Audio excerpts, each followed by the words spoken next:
मग बाबासाहेबांचं नाव आहे जो संविधानाला कारणीभूत आहे त्याला तुम्ही संपवायला निघालाय. पालकमंत्र्यांची फार मोठी चूक आहे मॅडम, माफी मागणार नाही, पण पालकमंत्र्यांनी त्यांची चूक पदरात घ्यावी.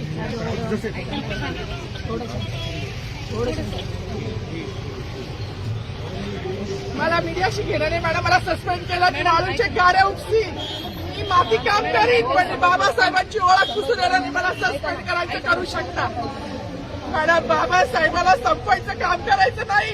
26 जानेवारी 15 ऑगस्ट मध्ये मी नाही मानत, पण लोकशाही मॅडम तुम्ही सुद्धा संविधानामुळे आहात. पालकमंत्री सुद्धा पालकमंत्री संविधानामुळे आहे. कोणताही जाती भेट नाही, सगळी समानता त्यांनी दिली आहे. बाबासाहेबांचं नाव आता तरी भाषणात येईल, मग तरी भाषणात येईल.